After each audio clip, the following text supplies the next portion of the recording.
자, 안녕하세요. 자, 오늘은 최근 시장에 다시 관심을 받고 있는 동진 세미캠 관련해서 자세히 살펴보도록 하겠습니다.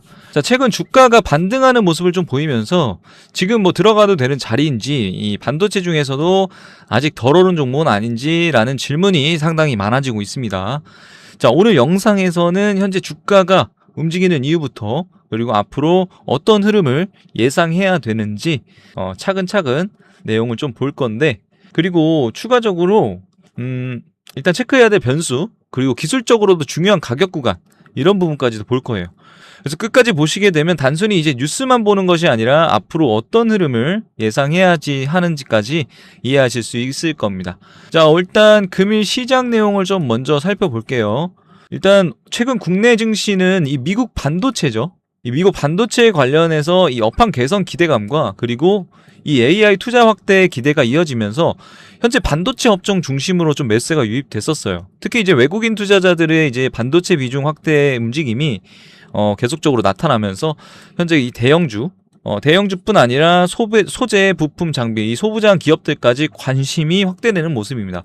그 가운데 이 동진 세미캠도 반도체 공정에서 반드시 필요로 한 이 포토레지스트와 습식, 이 화학 소재를 공급하는 기업이죠. 그래서 반도체가 아무리 좋아져도 일단 소재가 없으면 생산 자체가 어렵기 때문에 소재 기업들은 이제 업황 개선 시 이제 실적이 함께 좋아지는 경우가 많습니다.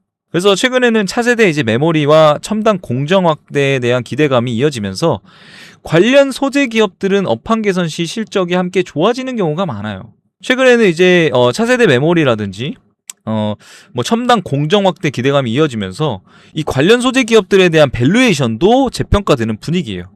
투자자들이 가장 주목해야 하는 부분은 바로 이 EUV 공정 확대입니다. 일단 첨단 반도체 생산이 늘어날수록 고부가가치 소재에 대한 수요도 증가하게 되고, 동진 세미캠 역시 이러한 수혜 기대가 반영되고 있어요. 여기에 이제 국내 반도체 공급망 강화 정책과 뭐 소재 국산화 흐름이 역시 장기적으로 긍정적인 요소거든요. 하지만 여기서 한 가지 중요한 점도 있습니다. 최근 이제 이 단기간 상승으로 인해 차액 실현 매물이 언제든 나올 수 있다는 점이에요. 그러니까 좋은 기업이라고 해서 무조건 직선으로 오르는 것은 아니라는 거죠. 오히려 이제 강한 상승 이후에, 예를 들어 이런 강한 상승 이후에 이런 조정이 나온다는 거는 일시적인, 그리고 일반적인 시장의 흐름입니다. 따라서 지금은 이제 추격 매수보다는 거래량과 함께 수급을 함께 확인하는 그런 전략들이 더 중요하다는 거죠. 수급을 보면 최근 이제 외국인과 기관의 이제 매매 동향이 이전보다 개선되는 모습이 일부 나타나고 있어요. 다만 이제 개인 투자자의 비중 역시 상당히 높은 만큼 변동성 자체가 커질 가능성이 있거든요. 결국 이제 앞으로 중요한 것은 실적과 함께 이 글로벌 반도체 업황이 얼마나 빠르게 회복되는지입니다. 그렇다면 앞으로 체크해야 할 포인트는 무엇일까요? 자, 첫 번째는 일단 미국 반도체 기업이죠. 미국 반도체 기업들의 실적이에요, 실적. 글로벌 메모리 업체들은 이 투자 확대 여부에 대한 내용을 국내 소재 기업들에게도 직접적인 영향을 주거든요. 그렇기 때문에 이 기업들에 대한 실적이 굉장히 중요합니다. 자, 그러면 당연히 그 이어서 두 번째 같은 경우는 삼성과 SK하이닉스에 대한 투자 계획이죠. 일단 대규모 설비 투자가 이어질 경우에 이 소재 공급 기업들의 실적 개선 기대감도 함께 커질 수 있다고 말씀드렸잖아요. 그렇기 때문에 지금 이 수혜로 받고 있는 최대의 기업들, 삼성전자, SK하이닉스에 대한 투자 계획이 굉장히 중요합니다. 세 번째는 환율이죠. 원달러 환율 역시 이 변화가 반도체 업종 투자 심리에 적지 않은 영향을 줄 수는 있어요. 차트 관점에서도 중요한 구간이 다가오고 있고요. 일단 최근의 관점에서는 사실상 중요한 구간이 다가온다고 말씀드렸는데 저점을 높이는 흐름이 조금 이어지고 있어요. 그렇기 때문에 직전 고점 부근에서는 매물이 나올 가능성이 있다는 겁니다.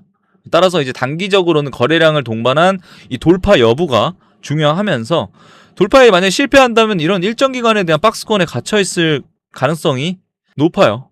근데 이 박스권 움직임에 대한 내용은 이어질 가능성을 항상 열어두셔야 합니다.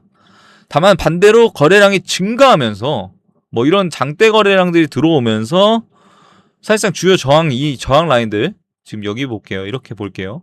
이런 저항 라인들을 돌파한다고 하면 추가 상승에 대한 기대감은 커질 수밖에 없다는 거죠. 그래서 많은 분들이 궁금해하시는 부분이 바로 지금이 매수 기회인가? 이 질문에 대한 답은 투자 기간에 따라 달라질 수 있어요. 일단 단기 투자자분들 같은 경우는 일단 변동성 관리가 굉장히 우선이죠. 그리고 중장기 투자자는 반도체 업황 회복과 기업 실적 개선 여부를 지속적으로 확인하는 전략도 필요하고요. 그러니까 결국 동진 세미캠은 여기에 대한 핵심은 단순한 테마가 아니라 실적 성장 가능성이에요.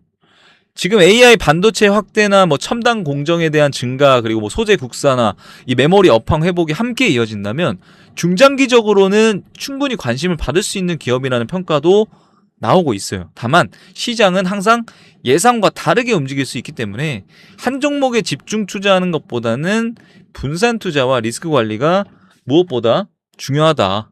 네, 그래서 오늘 내용을 정리를 하면 일단 동진 세미캠은 반드시 지금 반도체 이 반도체 수업 소재 기업으로 업황 회복에 대한 이 직접적인 수혜를 기대하고 있어요. 지금 EUV 공정 확대와 AI 투자 확대는 긍정적인 요인입니다. 다만 단기 상승 이후에 변동성 확대 가능성도 함께 고려하셔야 해요. 앞으로는 이제 실적 발표라든지 뭐 글로벌 반도체 투자, 뭐 외국인 수급 변화가 가장 중요한 체크 포인트가 될 거거든요. 여러분 현재 동진 세미캠 어떻게 보고 계신지 아시잖아요. 뭐 어떤 분들은 다시 한번 상승의 기로에 뭐 오를 수 있다라고 말씀하시는 분들도 있고 또 아닌 분들도 계세요. 근데 지금이 추가 상승의 시작이라고 생각하는 분들도, 그리고 단기 조정이 먼저 나올 것으로 예상하시는 분들도 댓글에 우리 자유롭게 한번 의견 남겨볼게요. 그러면 제가 이거를 한 분 한 분 다 보고 다음 영상에는 이 댓글 내용을 좀 참고를 해서 후속에 대한 내용을 좀 설명드릴까 합니다. 자, 그래서 지금 제가 더 드리고 싶은 말씀은 일단 동진 세미캠 자체가 차트를 조금 더 집중해서 볼게요. 자, 현재 지금 긴 매집봉들이 한 번씩, 잠시만요. 자, 긴 매집봉들이 지금 2번 들어왔죠. 자, 근데 지금 여기도 보면 거래량이 들어온 거에 비해 주가가 거래량 없이 의도적으로 많이 눌렀어요. 자, 제가 아까 말씀드렸던 긴 박스권이 이렇게 형성될 수 있다는 거예요. 이게 지금 차트상 이렇게 보이지만 기간이 어느 정도 되냐면요, 지금 들어왔던 거래량 비해 2024년 3월입니다. 다시 한번 고점을 뚫었을 때가 거의 1년 동안 박스권에 갇혀 있었던 거예요. 사실상 이런 거는 기회비용이 조금 아깝죠. 여기 종목에 대한 확신을 가지고 있는 것도 아니지만. 근데 매집봉 들어오고 나서부터 차트 자체는 우상향했어요. 그리고 조금 더 확대를 해보면 지금 주가 타이밍에 들어오는 이 변동폭에서 거래량이 많이 분포되어 있습니다. 자, 지금 들어온 내용들밖에 없죠. 주가가 하락할 때 어때요? 주가가 지금 여기 이 구간이죠. 주가가 내려올 때는 거래량 자체가 없습니다. 그리고 다시 한번 들어올릴 때 또 거래량 들어오죠. 지금 보면 이런 거래량들이 분출되면서 지금 최고가 72,200원까지 이런 식의 N자 파동이 계속 이어졌던 거예요. 근데 지금도 보시면 조정은 봤는데 사실상 들어온 거래량에 비해서 많지는 않아요. 지금 이 정도 거래량은 사실상 다 나갔다고 파악할 수는 없습니다. 지금 전체적으로 튼을 봤을 때는요. 잠시만요. 그렇기 때문에 지금 보시면 아직까지의 이런 조정은 지금 현재 이 코스피 자체가 거의 9,000 가까이 찍었다 지금 7,000대까지 내려왔잖아요. 이 코스피에 대한 지수 영향이 아닌가 싶습니다. 그렇기 때문에 아직 동진 세미캠에서 조금 믿고 기다리신 분들이라든지 추가적인 매수 타점이 궁금하신 분들은 화면 상단에 보이시는 번호로 숫자 9번 남겨주시면 제가 이 부분에 대해서 왜 여기에 대해서 이 거래량 자체에서 아직 빠져나가지 않았는지, 추가 수급은 언제쯤 들어올 예정인지 그런 내용들을 조금 데이터화해서 그 분석 자료와 함께 동진 세미캠과 관련된 낙수 효과를 받을 수 있는 소부장들, 이런 히든 종목까지도 숫자 9번 보내주신 분들께 한해서 내용 보내드리도록 하겠습니다. 자, 그러면 일단 동진 세미캠 오늘 내용은 여기까지 말씀드리고, 아까 말씀드린 대로 뭐 다양한 의견 댓글 남겨주시면 제가 댓글 내용 확인하고 다음 영상에 참고하도록 하겠습니다. 자, 이상 주부남이었습니다. 감사합니다.